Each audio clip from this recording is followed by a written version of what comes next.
வணக்கம் future ஃபார்மசிஸ்ட்களே. MRP pharmacist exam சீரீஸ்ல இன்னைக்கு நாம ரொம்ப சின்ன ஆனா முக்கியமான ஒரு சட்டம் பார்க்க போறோம். த பாய்சன் ஆக்ட், விஷத்தடுப்பு சட்டம்.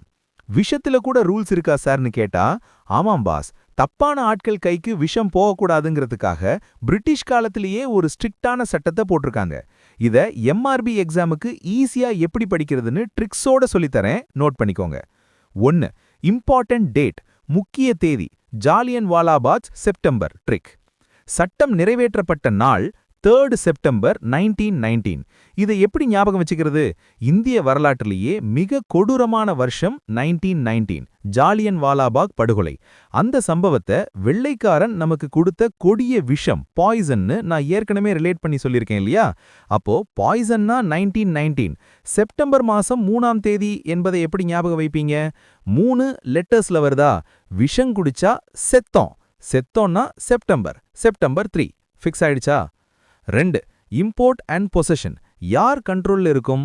பார்டர், உள்ளூர் ட்ரிக். எக்ஸாம்ல விஷத்தை இறக்குமதி செய்ய யார் அனுமதி வாங்கணும்னு குழப்புவாங்க. ரொம்ப லாஜிக்கலான ஒரு மேட்டர் பாருங்க. இம்போர்ட் ஆஃப் பாய்சன்ஸ், வெளிநாட்டில இருந்து இறக்குமதி செய்தல். இறக்குமதினா பார்டர்ல வருது, அப்போ யாருக்கு பவர்? சென்ட்ரல் கவர்மெண்ட் தான் முடிவெடுக்கும். பொசஷன் அண்ட் சேல், விற்பனை மற்றும் கையிருப்பில் வைத்திருத்தல். ஒரு ஊருக்குள்ள லோக்கலா அதை வச்சிருக்கிறது பொசஷன் ஆஃப் எனி பாய்சன். மற்றும் விக்கிறதுக்கெல்லாம் அந்தந்த மாநில அரசே ஸ்டேட் கவர்மெண்ட் ரூல்ஸ் போட்டுப்பாங்க. சுருக்கமா, இம்போர்ட்னா சென்ட்ரல், லோக்கல்ல சேல் பொசஷன்னா state government. 3. Substances deemed to be poisonous, விஷப்பொருட்களின் லிஸ்ட். எதையெல்லாம் சட்டப்படி விஷம்னு சொல்றாங்கன்னு 2 லிஸ்டா, லிஸ்ட் ஏ மற்றும் லிஸ்ட் பின்னு பிரிச்சிருக்காங்க. இந்த லிஸ்ட்டை மனப்பாடம் பண்ண வேண்டாம், நான் சொல்ற ட்ரிக்க புடிங்க. லிஸ்ட் ஏ, தாவரங்களில் கிடைக்கும் வீரியமான நச்சு மற்றும் முக்கிய போதைப் பொருட்கள். ABCD trick. எடுத்த உடனே மார்க்கெட்ல பயங்கர டேஞ்சரான அத்தனை அல்ட்ரா விஷமும் இதுல தான் இருக்கு. எல்லாமே ஏபிசிடில ஆரம்பிக்கும் பாருங்க. ஏபா அகோனைட், அகோனின், ஆர்சனிக் அதாவது எலி பாஷானம், ஆட்ரோபென். பீனா பெல்லடோனா, கொடிய செடி. சீனா கேந்தரிட்ஸ், குளோரல் ஹைட்ரேட், கோகா இலைகள் அதாவது கோகா இலை, கொரோசிவ் சப்ளிமேட். அப்புறம் சினிமாவிலெல்லாம் கடிப்பான் பாருங்க தற்கொலைக்கு, அந்த பொட்டாசியம் சைனைடு, சைனைடு. டீனா diamorphine, heroin. Diethyl barbituric acid, digitalis, இதய மாத்திரை விஷம். இது போக எக்ஸ்ட்ரா சில பெரிய நச்சுக்கள், ஈகோகோனைன், எர்காட் ஆஃப் ரை, ஈஎம் லிட், நக்ஸ் வாமிகா செடி, அதோட சத்து ஸ்ட்ரிக்னின் மற்றும் மார்ஃபின். இது அத்தனையுமே ஹார்ட் கோர் நச்சுக்கள். So list A. List B, chemical acids oils ட்ரிக். இந்த லிஸ்ட் பூராவும் லேப்ல நீங்க பாக்குற மாதிரி கெமிக்கல் பேர் வரும், அதான் shortcut. Essential oil of almonds, பாதாம் எண்ணெய் வடிவம், ஆன்டிமோனியல் வைன்ஸ், டிங்சர் ஆஃப் கேந்தரிட்ஸ், இதெல்லாம் list B. MRP trick alert, வெறும் கேந்தரிட்ஸ்னு கொடுத்தா லிஸ்ட் ஏக்கு போயிடணும், அதோட டிங்சர்னு கொடுத்தா லிஸ்ட் பி.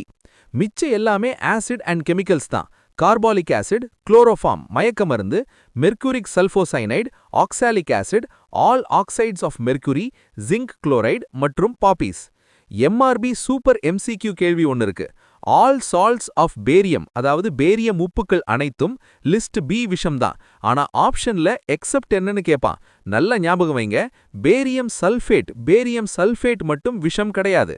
அதை எக்ஸ்ரே எடுக்கிறதுக்கு குடிக்க கொடுப்பாங்க. So accept barium sulphate. லாஸ்டா, ஆஃபென்ஸ் அண்ட் பெனால்டிஸ், குற்றங்களும் தண்டனையும். Double it trick. சட்டவிரோதமா விஷம் கடத்தினாலோ லைசென்ஸ் இல்லாம வச்சிருந்தாலோ ஃபைன். என்ன தண்டனை? 2 வரிதான். அது அப்படியே டபுள் ஆகிற லாஜிக் பாருங்க. ஃபர்ஸ்ட் கன்விக்ஷன், முதல் தடவை போலீஸ்ல மாட்டினா 3 to 500, அதாவது 3 மாசம் ஜெயில், இல்லைனா அதிகபட்சம் ரூபாய் 500 வரை அபராதம். விஷ சட்டத்துல தண்டனை கூடவே சீக்கிரமா முடிஞ்சிரும்.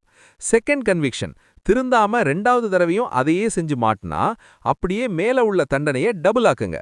3ஓட டபுள் 6, 500க்கு டபுள் 1000, அதாவது 6 மாசம் ஜெயில் அப் டு 1000 ரூபாய் ஃபைன். என்ன ட்ரிக் வேற லெவல்ல? அவ்வளவுதான் ஸ்டூடெண்ட்ஸ். எக்ஸாம்ல கேட்டா பக்காவா ஆன்சர் பண்ணிட்டு வாங்க. இந்த லா அண்ட் ஆக்ட்ஸுக்கான மொத்த MRP pharmacist exam study notes link நான் டிஸ்கிரிப்ஷன்ல கொடுத்திருக்கேன். Link is in the description. மறக்காம ஒரு முறை பிடிஎஃப் டவுன்லோட் பண்ணி உங்க ப்ரிப்பரேஷனுக்கு யூஸ் பண்ணிக்கோங்க.